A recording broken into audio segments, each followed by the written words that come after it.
그래서 예를 들어서 은방울꽃에 이게 무슨 병이냐 별로 조사한 사람이 없어요. 노루오줌에 이게 무슨 병이냐 이러면 노루오줌이라는 식물이 있거든요. 근데 그거에 대해서 조사한 학자가 없거든요, 사실. 경제적으로 중요하지 않으면 별로 대상이 아니었다.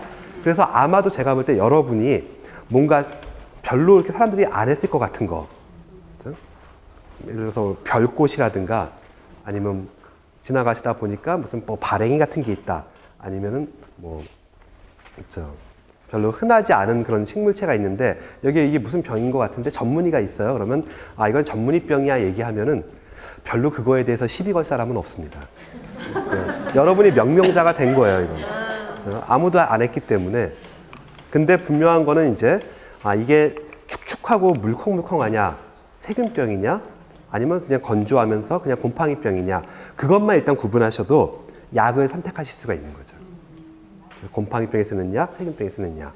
그것만 하셔도 굉장히 좋은 겁니다. 그러니까 자신있게 하세요. 딱 보셨을 때 이렇게 흐물흐물하고 물컹물컹하지 않으면 일단, 아, 곰팡이병이야. 말씀하시고, 모양을 보시고, 잎이 말라 들어갔네?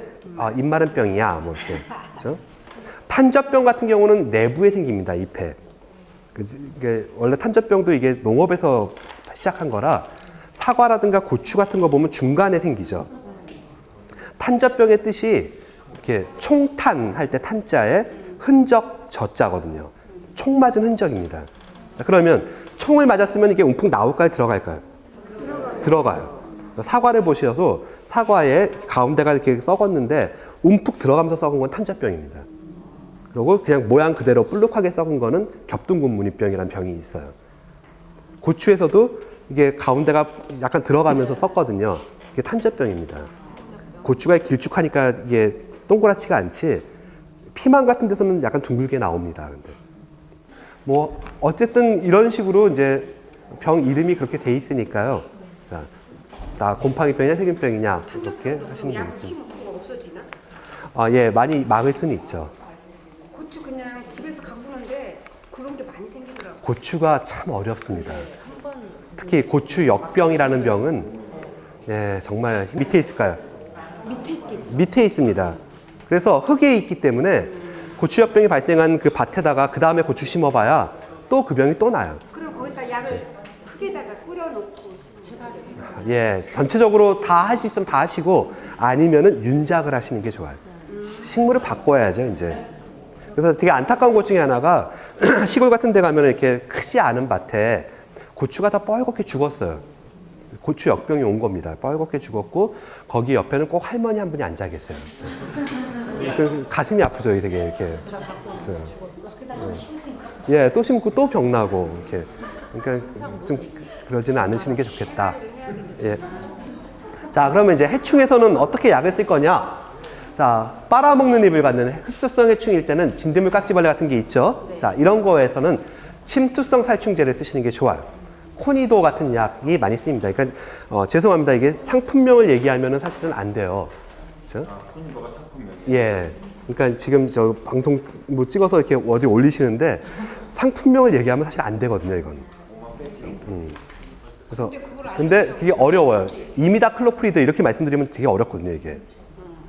아, 그래서 하여간 코니를 쓰세요, 그렇죠? 그거 괜찮습니다. 그래서 이거 참 지금 모르겠습니다. 저도 인터넷에 이게 올라가면 어떤 파급 효과가 나타날지. 일부 상품을 저는 이 농약회사랑 아무 관계가 없습니다. 지금 요거 보여드리는 건 이게 이제 그 침투성 살충제 약이거든요. 근데 입제라 그래서 알갱이 약입니다. 그래서 이렇게 약을 소리가 나죠. 이 얘기는 알갱이란 뜻이에요. 그래서 흙에다가 이렇게 뿌려놔 주시면은 흙으로 흡수돼서 뿌리에서 빨아들여가지고 효과가 나타난다. 단점은 바로 효과가 나타나진 않아요. 이게 흡수되는 시간, 그 다음에 일정 농도까지 올라가는 시간이 걸린다라는 거죠. 그러니까 성격이 급하신 분은 일단 뿌리세요. 이 약은 이렇게 느긋하게 초기에 아니면 발생하기 전에 이미 딱 보니까 해마다 여기서 이게 생긴다. 그럴 때 쓰는 겁니다. 진드물 깍지벌레 같은 경우에 쓰시는 거 저는 괜찮다고 봅니다. 이거요? 아, 이거는 물에 녹이도록 나온 약은 아니에요. 물에 녹이는 약은 따로 있습니다. 물에 타는 약은 따로 있고. 네. 양은 거기가 쓰여 있고요. 예, 예. 오케이. 자, 그리고 접촉살충제. 이것은 뭐냐면은 그 식물체에 해충이 붙어 있을 때 뿌려가지고 몸에 묻게 해서 죽이는 약입니다. 그러니까 뿌리는 약이라는 뜻입니다. 그래서 이런 약에는 메치온 같은 거, 피리트로치온 이런 약들이 많이 쓰입니다. 깍지벌레는 메치온이 잘 들어요. 근데 단점은 메치온 같은 경우는 이 유기인계 농약이라 그래서 인이 들어있는 약이거든요. 좀 독합니다. 그리고 둘 다 냄새가 좀 나요. 그 농약 냄새라고 하는 거 있잖아요. 좀 이렇게 꾸리꾸리한 그 냄새가 나기 때문에 가정에서 이렇게 베란다에서 쓰거나 하기에는 좀 안 좋다. 실내에서 쓰시면 되게 괴롭습니다, 이건. 그래서 혹시 뭐 밖에서 쓰실 때는 쓰실 수 있지만은 어쨌든 잘 골라서 쓰시는 게 좋겠다. 네. 또 거미 같은 거에 응애. 자, 살비제를 써야겠죠? 살비제면서 이름 중에 쉬운 거는 살비왕이라는 게 있어요. 왕입니다요. 네? 살비제가 응애약인데 살비왕 그러면은 응애 잡는 건 뭐 좋은 약이다 뭐 이런 얘기겠죠. 또 뭐 밀버맥틴, 아버맥틴, 테디온 뭐 여러 가지 약이 있습니다. 그래서 응애가 문제가 되시면은 약을 구매하실 때 그냥 뭐 살충제 주세요, 해충약 주세요 이러지 마시고 응애약을 달라고 꼭 하세요. 살비제 쪽을 달라고 하셔서 쓰셔야 된다. 그 다음에 씹어먹는 잎, 나방 종류. 아까 미국 흰불나방이라든가 뭐 이런 겉에서 뜯어먹는 또 잎벌 종류. 이런 애들은 메프나 디프, 주론 이런 약을 많이 씁니다. 그래서 메프 디프 같은 경우도 굉장히 오랫동안 써온 약이에요. 아마 저기 아파트나 이렇게 가로수에 쓰는 약의 상당수가 이 약일 겁니다. 그래서 범용적으로 많이 쓰고 있고요. 역시 냄새는 좀 납니다. 듀론이라는 약도 있는데 이 약 같은 경우는 이게 곤충의 생장 조절제라 그래서 탈피하다가 죽게 만드는 약입니다. 사람한테는 별로 독성이 그렇게 세지가 않아요, 이 약은. 그러니까 곤충들이 허물 벗기 할 때 우리는 허물 안 벗잖아요. 그러니까 우리한테는 별로 피해가 없고 곤충한테 선택적으로 피해가 나타나는 안전한 약이죠. 그래서 아이들이 많이 오는 공원이라든가 이런 쪽에서는 저는 주론을 권합니다. 예를 들어서 회양목 명나방이 발생했다. 근데 이 회양목이 애들이 잘 다니는 길목에 쭉 심겨져 있다. 그러면은 독한 약을 막 뿌려놓으면 애들이 그거 만지고 그럴 수 있잖아요. 그러니까 이 주론 같은 약을 쓰시면은 그렇게 독하지 않고 되게 잘 죽고 합니다. 근데 이것도 역시 단점이 메프나 디프 같은 이런 약들은 묻으면 묻은 즉시 죽거든요. 근데 이 약은 좀 시간이 걸립니다, 죽을 때. 그래도 훨씬 더 도시나 아이들을 위해서 또는 우리 몸을 위해서는 괜찮지 않느냐. 그리고 달팽이 같은 경우는 아까 메타알데하이드, 메스롤 같은 그런 약을 쓰시면 되겠습니다. 자, 그래서 요거는 뭐 약 이름을 너무 외우려고 하지 마시고 일단 참조로 하고 계시다가 필요하실 때 또 검색해 보시면은 약은 무지하게 많습니다. 정말 너무너무 많아서 고르기가 힘들 정도로 많다. 선생님 넘어가기 전에 구분이잖아요. 네. 아, 예. 맞습니다. 그 제형이라고 해서 그 얘기를 이제 드리려고 해요. 예. 맞아. 그냥 넘어갈 수 없는 거죠, 이게. 또 지금 여기 보시는 건 뭐냐면 약재를 우리가 색상으로 좀 구별할 수가 있거든요. 이게 어떤 법적으로 약이 위험하니까 딱 봤을 때 무슨 약인지 알 수 있도록 그렇게 표시 기준을 만들었습니다. 그래서 첫 번째, 살충제나 살비제, 해충을 죽이는 약은 초록색으로 표시합니다. 이게 진딧물 깍지벌레 듣는 약이다 이러면은 초록색이죠. 그렇죠? 얘는 그럼 살충제일까요? 초록색이면 역시 살충제입니다. 잘 나와서 이따 보시면은 살충제 써 있어요. 자, 살균제. 분홍색입니다. 그렇죠? 핑크. 이렇게 보이면은 이게 살균제다. 그렇죠? 자, 그러고 요거 노란색 뚜껑. 노란색 뚜껑은 제초제입니다. 요것만 갖고도 일단 딱 구별하시면 굉장히 유용하겠죠. 이거는 그럼 뭘까요? 살충제죠. 그렇죠? 네. 요거는 초록색이라 살충제인데 요게 살비왕이라 응애약입니다, 이건. 그렇죠? 그러니까 응애약은 다른 색깔로 따로 부여하지는 않고 해충을 잡는다는 그 큰 틀에서 같이 묶어놨어요. 얘는 뭘까요, 그럼?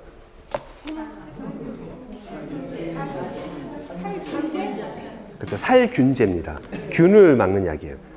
그래서 뭐 같은 약이냐면 이게 후신이나 마데카솔 같은 약입니다.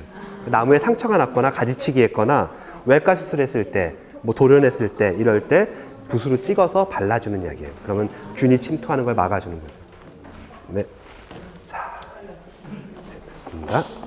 그러고 이제 요게 뭐냐면은 이게 이제 수관 주사 놓는 약이거든요. 그러니까 저희 같은 경우는 이제 일단 그냥 이거를 보통 만들어 씁니다. 만들어 쓰는데 요거는 그 약이 다 농도별로 들어 있어 가지고 이렇게 캡슐을 파는 거예요. 나무에다 구멍을 뚫은 다음에 얘를 이렇게 앞에 이걸 꽂아서 거기다 박아주는 거죠. 그리고 구멍에다 딱 꽂고 망치로 한번 탕 때려줘요. 그러면 얘가 푹 들어갑니다, 속으로. 푹 들어가면은 이렇게 공기가 딱 압축돼가지고 안으로 약을 들여보는 거예요. 그래서 이게 들어간 모습이죠. 길이가 틀리죠.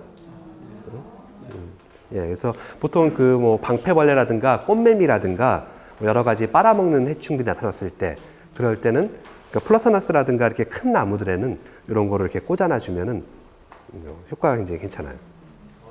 그런데 가령 이제 나무가 이렇게 굵은데요. 예.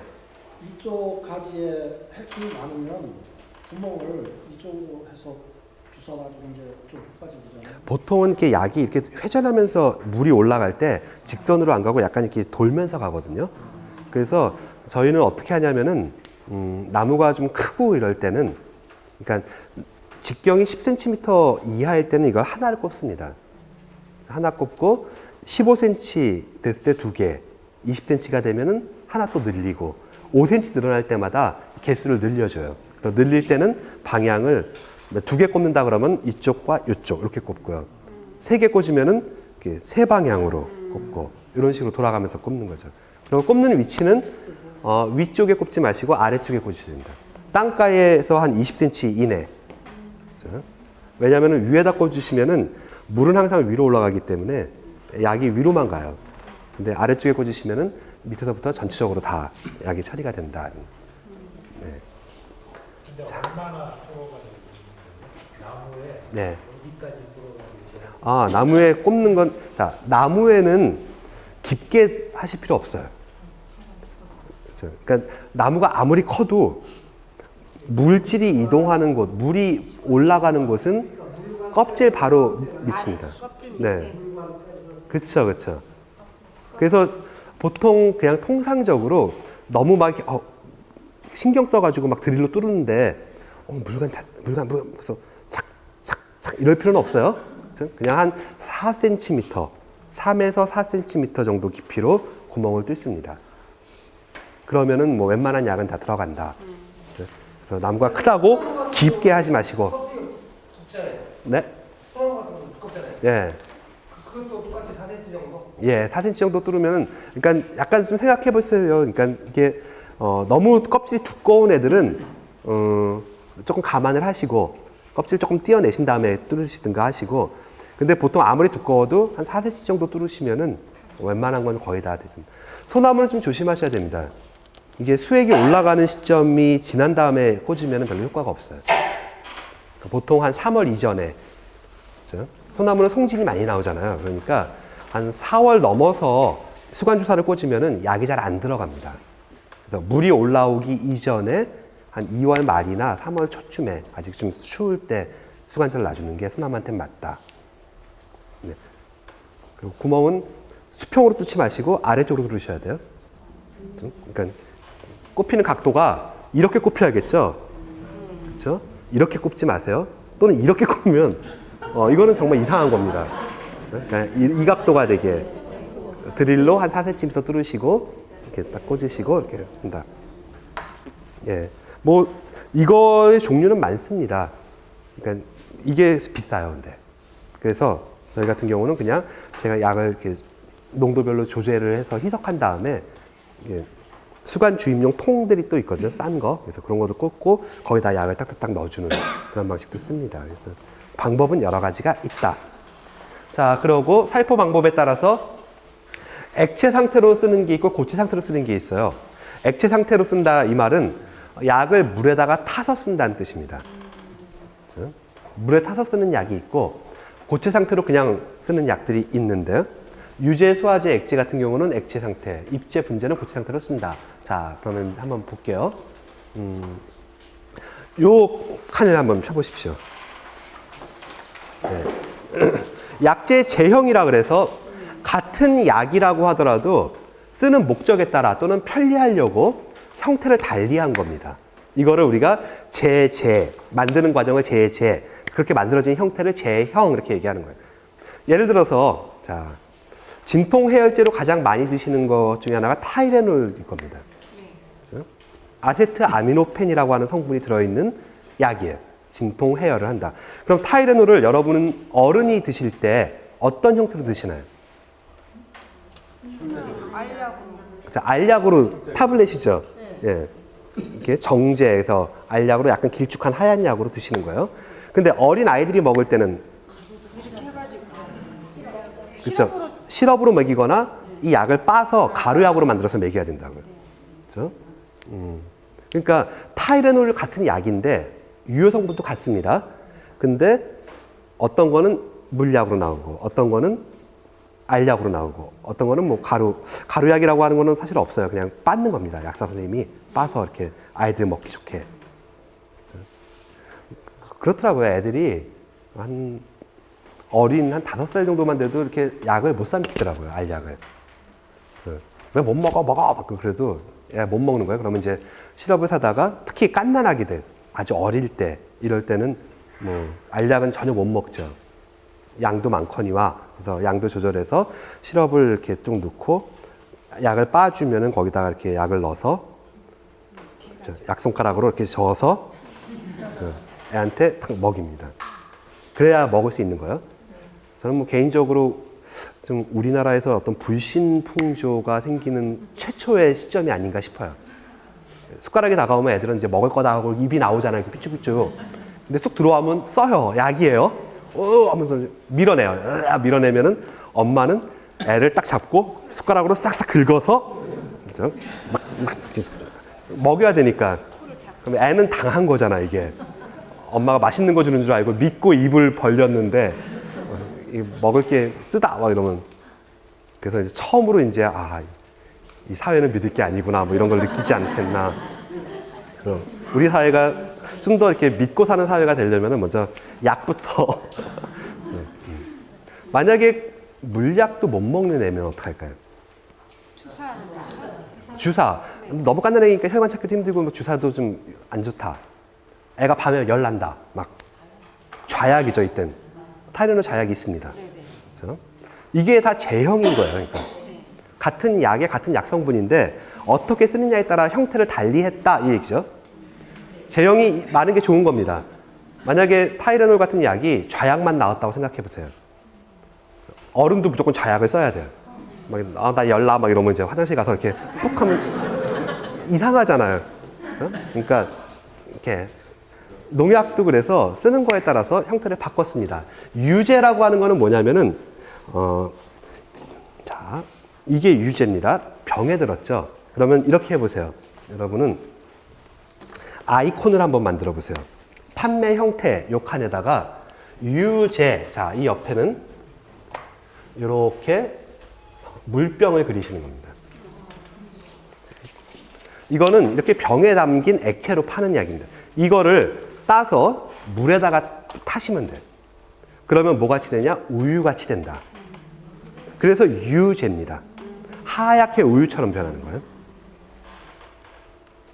이 안에는 물은 없습니다. 물은 없고 약성분하고 이걸 녹인 용제하고 계면활성제가 있어서 넣으시면 우유처럼 된다. 성분 조성은 너무 이렇게 안 쓰셔도 될 것 같아요. 제가 볼 때. 그냥 하여간 액체로 돼 있고 물에 안 녹는 약을 물에다가 분산시키는 겁니다. 유제. 그렇죠? 자, 그 다음에 수화제라는 게 있어요. 얘가 수화제거든요. 자, 그러면 옆에 아이콘 그림으로 봉투를 그리시면 될 것 같습니다. 그리고 가루. 고운 가루입니다. 밀가루 같이 곱다. 그래서 얘는 소리가 안 나요. 만져보면은 꼭 무슨 분유 같은 그런 느낌이 나는 푹신푹신한 가루약이다. 얘도 물에 타서 씁니다. 유제는 물에 타면은 우유같이 되는데 이 수화제는 농약 원재를 돌가루에다 묻힌 거거든요. 돌가루는 물에 안 녹을 겁니다. 그죠? 그러니까 물에 이렇게 분산돼서 마치 느낌이 어떠냐면 저는 미숫가루 묽게 탄 것 같다. 그런 느낌이 나요. 수화제. 이 유제와 수화제를 가장 많이 씁니다. 제형 중에. 약도 제일 많이 나오고 아주 흔하게 가장 많이 쓰는 것들. 유제, 수화제. 기억하시면 좋다. 액제가 있네요. 액제. 요게 액제인데요. 그러니까 약에 보시면 다 써 있어요. 제초제, 뭐 액제, 독성은 저독성, 뭐 이렇게 해서. 자, 액제는 물에 잘 녹는 약입니다. 약 자체가. 유제는 물에 안 녹는 약을 물에다가 억지로 녹이니까 우유같이 되는 거고, 얘는 물에 잘 녹으니까 물에 타면은 투명하게 녹습니다.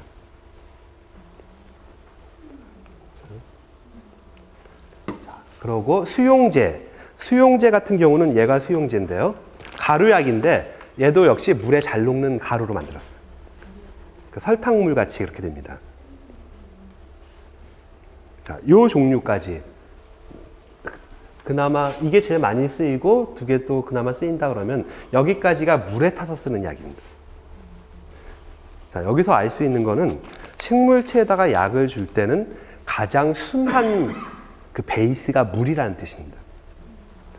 기름에 녹여서 뿌리면 이상하잖아요, 이게.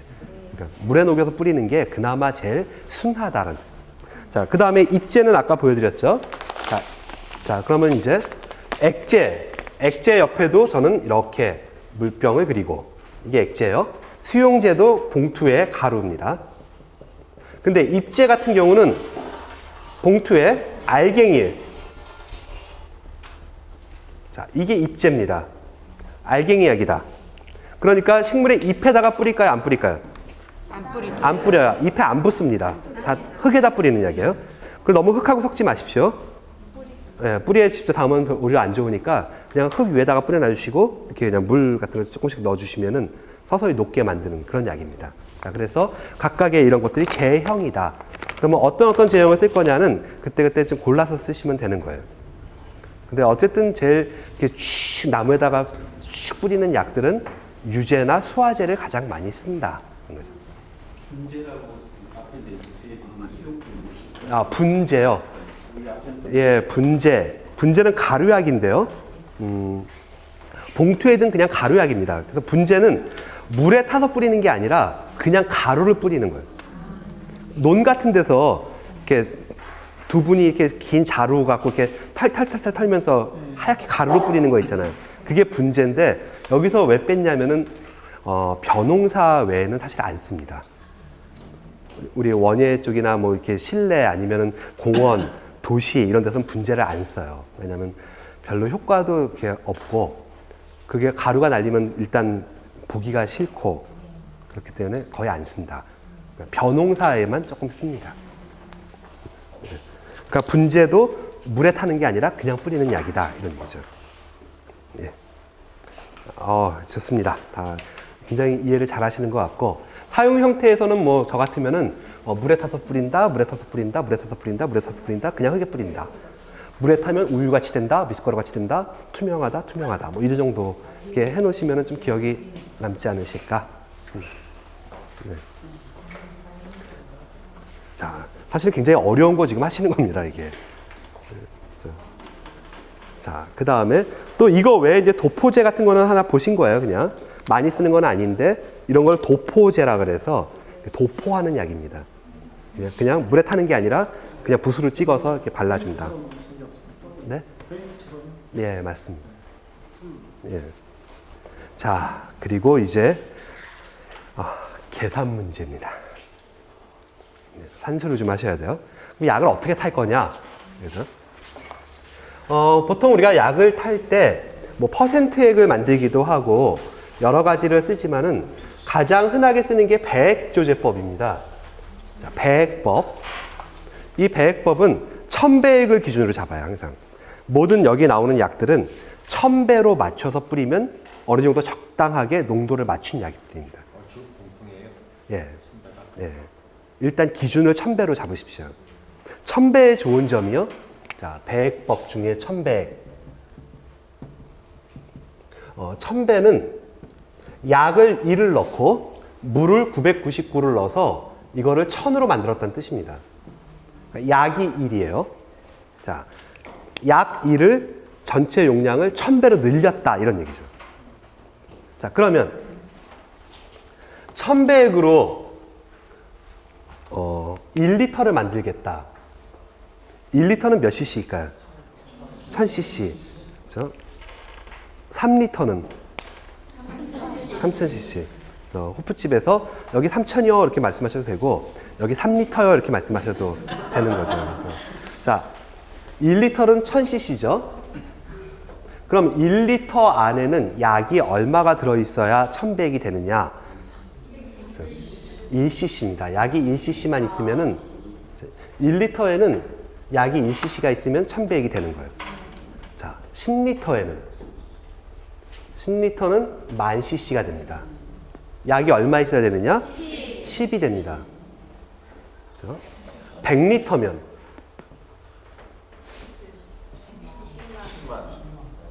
약이 100cc예요.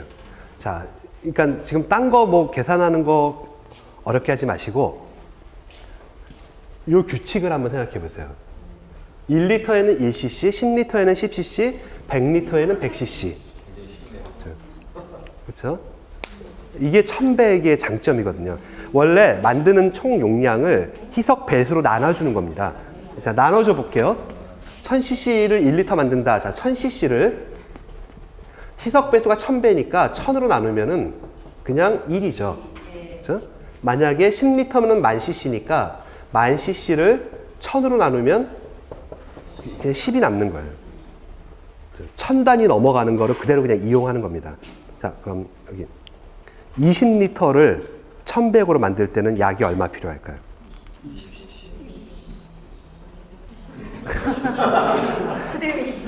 그대로 20cc입니다. 20리터면 20cc예요. 그러니까 리터를 그냥 cc로만 바꾸시면 그게 약이 됩니다. 자, 여기 계신 35리터를 1100으로 만들 때는 약을 얼마 넣어야 될까요? 30, 예. 자, 27,625리터를 1100으로 만들 때는 몇 cc가 필요할까요? 25,700. 맞아요. 네. 그냥 그대로 하시면 돼요.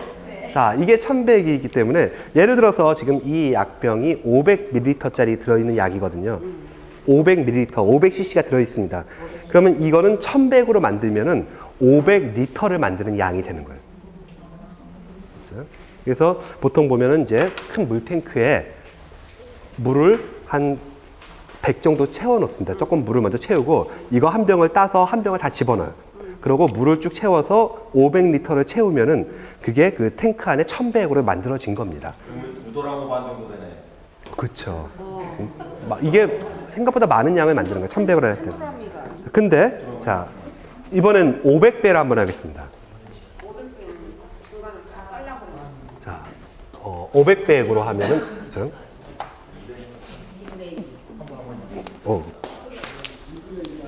자, 500배액으로 가자.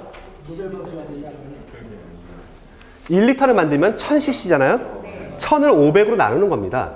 그러면 답은 2cc가 되는 거죠. 약이 2배로 들어갔네요. 그렇죠? 여기는 20cc가 되겠죠. 왜냐하면 10,000을 500으로 나눈 거니까. 결국은 1000배액이 진할까요? 500배액이 진할까요? 500배가 2배 진한 겁니다.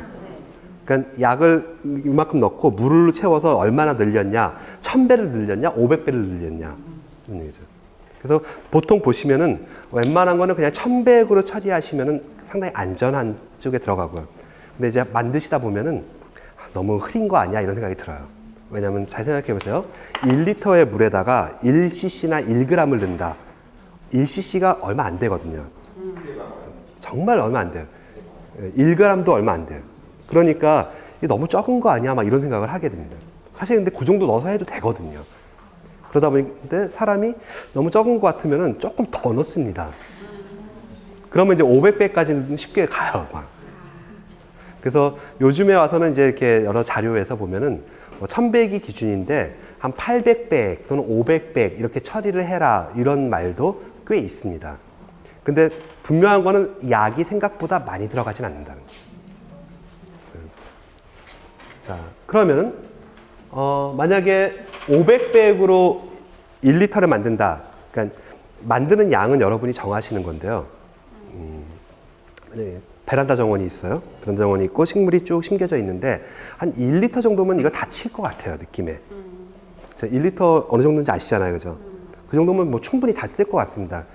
그럼 많이 만들 필요 없어요. 10리터 만들어가지고 고생하지 마시고 1리터 만드시는데 자, 어떻게 만들면 될까요, 이게? 물은 뭘로 잴까요? 저 페트병, 우유곽 이런 거. 아, 예, 뚜껑. 이 뚜껑으로 물을 재려면 좀 여러 번. 그래서 약을 댄다. 맞습니다. 오케이, 약.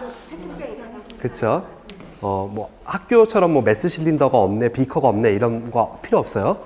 그냥 우유곽이나 페트병 정도 있으면은 500짜리만 있어도 2번 하면 1리터 대충 나오잖아요.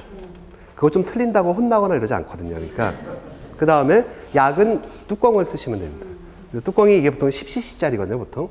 예, 근데 뭐 아니면은 자주 쓰실 것 같으면은 이렇게 애들 그 시럽 뚜껑 같은 거, 그렇죠? 눈금 있는 거 있잖아요. 그런 거 그냥 쓰셔가지고, 그렇죠? 이렇게 어느 정도 좀 하신 다음에 통에다가 이제 페트병 빈 거에다가 약을 좀 넣으시고 물을 채워서 1리터 채우시고 잘 섞으시면은 되는 거예요, 이게.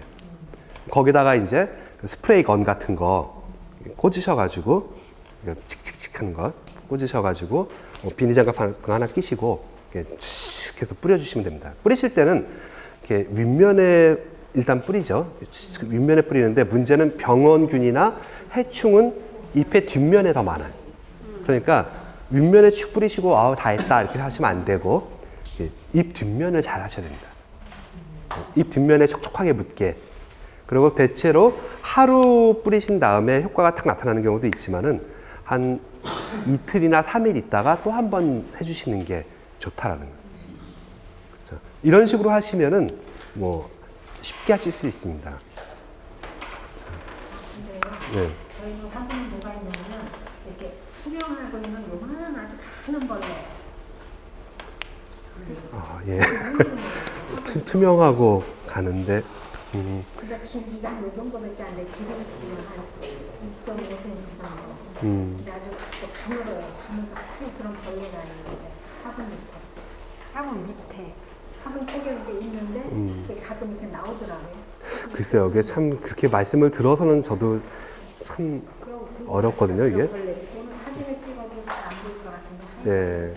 만약 그게 계속 문제가 되시면은 살충제 중에 코니도라든가 몇 가지 좀 저독성 살충제가 있거든요. 그거를 1000배라든가 아니면 아예 2000배 정도로 타세요.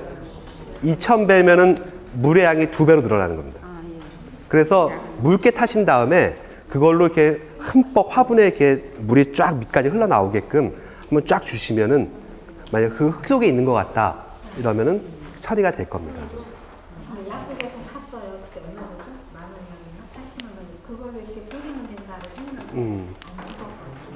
그게 아마 이렇게 뿌리는 것 갖고는 안 되고 이렇게 완전히 흙을 다 흠뻑 젖게 이렇게 흠뻑 주셔야 될 겁니다. 그 약국에서 사신 거 같은 경우도 아마 비오킬이나 뭐 이런 걸 텐데 그거를 좀 따라내셔서 물에다가 좀 타세요. 네, 타가지고 그냥 흠뻑 주시는 게 낫겠다. 자, 오케이. 자, 이렇게 하셔가지고 이제 약을 만드는 방법. 보통 1000배에서 500배 사이입니다. 그렇죠? 너무 약 많이 넣지 마세요. 막 그럼 막 100배 막 이렇게 가면은 약해가 있어요. 부작용이 있다고. 그러니까 보통 한 1000배에서 500배 사이 이런 정도로 만드시고 잘 생각하셔서 좀 면적이 좀 넓네. 그러면 뭐 한 2리터 만들까, 5리터 만들까, 10리터 만들까 뭐 이런 식으로 잘 생각해 보시고 양은 정하신 다음에 자, 문제는 이제 뿌리고 남았을 때 유제 같은 경우는 물에 타면 뭐처럼 된다? 우유처럼 됩니다. 이거 보관하시면 안 돼요. 위험합니다. 그러니까 무슨 일이 벌어질지는 사실 아무도 모르잖아요. 가장 최악은 그렇죠. 막걸리인 줄 알고 막 먹어버린다거나 암바사병에다가 이걸 넣어놓는다. 이러면 진짜 이거는 큰일 나요. 특히 이제 뭐 아이들이 있거나 이러면은 생각이 없거든요. 막 뛰어놀고 오면은 눈에 보이면 뭐 먹습니다. 그래서 저도 옛날에 막 부엌에 들어가서 이렇게 식용유 막 퍼먹고 그랬어요. 대접에 막 이렇게 있길래 보리차인 줄 알고 먹었는데 막 이렇게 껄쭉하더라고요. 대장 내시경을 할 것도 아니고 말이야. 예, 그러니까 어떤 일이 생길지 모르니까 그렇게 보관하시는 거는 정말 안 됩니다. 약은 위험해요. 위험합니다. 그러니까 만약에 쓰시고 좀 남았다 싶으면은 저 같은 경우는 이렇게 밖에 나가서 그러니까 아파트 같으면 이제 화단이 있잖아요. 그러면 이제 좀 물을 좀 더 타서 좀 희석한 다음에 이렇게 그 흙 쪽에다 이렇게 쭉쭉쭉쭉 흩어서 뿌려놔준다거나 뭐 이렇게 철쭉 같은 데는 그 살충제 같은 거 괜찮습니다. 뿌려놔주시고 살균제는 더 안전하기 때문에 뭐 이렇게 식물제 이렇게 쭉쭉 그냥 뿌려주셔도 괜찮아요. 그러니까 이거 뒀다가 써야지 하면서 이렇게 놔둔다거나 그러는 거는 안 좋다. 특히 또 약을 쓰고 나셔도 개봉한 다음에도 잘 보관하셔야 됩니다. 사고가 은근 나요, 이게. 살충제 같은 거만 이렇게 락앤락이나 막 항아리 같은 데다가 보관했다가 전에 그런 거 있었습니다. 식당에 이제 한밭집 같은 거 하는 그런 분이 할머니이신데 이렇게 전 부치다가 부침가루가 모자랐어요. 그래서 이렇게 가루가 있길래 그 가루를 넣어서 이렇게 카보프란이라고 하는 되게 독한 살충제였습니다, 그때. 예, 그거 사고 났거든요. 그러니까 하여간 조심해야 된다. 근데 너무 겁먹으실 필요는 없어요. 약효는 떨어지나요? 기간이 지나면? 좀 떨어지죠. 근데 뭐 보증 기간은 꽤 깁니다. 한 2, 3년 되기 때문에. 그리고 약제마다 독성이 있습니다. 저독성이냐, 고독성이냐. 우리나라에는 약을 4가지 독성으로 구별합니다. 맹독성, 고독성, 보통독성, 저독성. 그러니까 고독성만 가도 위험해요, 이게. 맹독성 약은 시판되지 않습니다. 그래서 보통 독성이나 저독성을 보통 쓰시는 게 좋고, 그렇죠? 근데 어쨌든 위험하기 때문에 관리는 잘 하셔야 된다. 만드실 때도 버리는 것은 안 좋죠. 그냥 하수구에 버리는 거, 예, 땅에 버리는 게, 땅에도 이렇게 한 군데 확 버리지 마시고 잘 흩뿌리면서. 그리고 약을 뿌리실 때는 야외에서 뿌리실 때 바람의 방향을 잘 보셔야 돼요. 그렇죠? 바람을 등지고 뿌리십시오. 꼭 마스크를 끼시고, 그렇죠? 네, 그걸 쓰시고. 만약에 여기서 뭐 활동하실 때 쓰셔야 된다 이러면은 바람이 등에서 이렇게 불어오는 쪽으로 하셔야지 내 쪽으로 바람이 부는데 막 이렇게 쫙 뿌리시면 그렇죠? 좀 이상해요. 나무에 묻는 것보다 막 내가 더 묻고 막 그렇죠? 그러니까 바람의 방향을 잘 보시고 하신다. 자, 이렇게 해서 오늘 뭐 아주 길면은 긴 시간을 병해충 보셨습니다. 그래서 네, 하여간 어려운 분야이긴 한데요. 또 이렇게 관심을 갖고 오늘 들으셨다고 이게 또 막 내일 모레 다 생각나시느냐? 생각 안 나고 그렇진 않으실 겁니다. 근데 필요하실 때 이런 자료를 또 찾아보시고 하시면서 식물의 병에 병원균에 곰팡이, 세균, 파이토플라스마 이런 게 있었다. 해충에서는 씹는 잎, 빨아먹는 잎 이런 게 있었다. 약에서는 여러 가지 제형이라는 게 있고 유제, 수화제 같은 거 많이 쓰고 또 입제 같은 것도 있고 그 약 타는 방법은 이렇게 1000배액을 기준으로 해서 계산해서 타시면 된다. 뭐 이런 정도로만 기억을 하셔도 제가 볼 때는 이런 거 아는 분이 별로 안 계세요, 사실. 우리나라의 병해충 쪽으로 지금 이렇게 각 지식이 있는 분이 없기 때문에 여러분은 상당한 권위자 안에 들어오실 겁니다. 네. 자, 오늘 수고하셨습니다. 생명도시 시흥